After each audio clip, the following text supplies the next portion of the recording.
Somo katika kitabu cha kwanza cha Wafalme. Wakati ule Mfalme Sulemani alikwenda Gibeoni kutolea dhabihu pale, kwa sababu ndipo sehemu ya kuabudia ya milimani palipokuwa maarufu zaidi.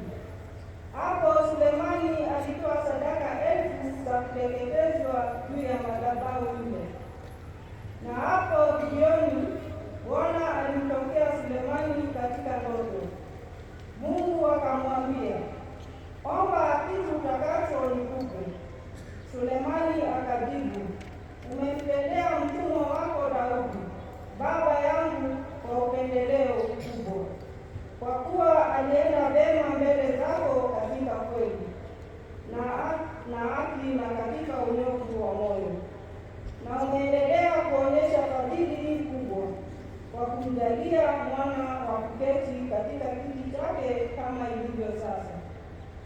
Na sasa, Bwana Mungu wangu, umenifanya mimi mtumishi wako kuwa mfalme mahali pa Daudi baba yangu, ili mimi ni kijana tu, sijui jinsi nipasavyo kutoka wala kuingia. Naye mtumishi wako yuko katikati ya taifa lako uliloliteua, taifa la watu wengi wasioweza kuhesabika, wala jumla yao kufahamiwa, kwa sababu ni wengi mno. Basi umpe mtumishi wako moyo wa hekima, ipate kuwahukumu watu wako na kupambanua mema na mabaya.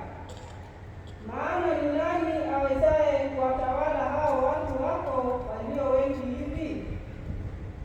Bwana akapendezwa na ombi hili la Sulemani. Mungu akamwambia, kwa kuwa umeomba jambo hili, wala hukujitakia maisha marefu, wala hukujitakia utajiri, wala hukuomba roho za adui zako, bali umeomba hekima ya kujua kuhukumu. Basi tazama, ninatenda kama ulivyosema. Ninakupa moyo wa hekima na akili. Hata kabla yako hakupatikana mtu kama wewe, na wala baada yako haitainuka mtu kama wewe.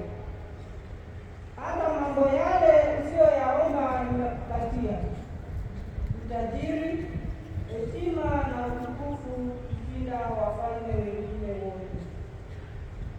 Neno la Bwana. Zaburi ya kutukuzana.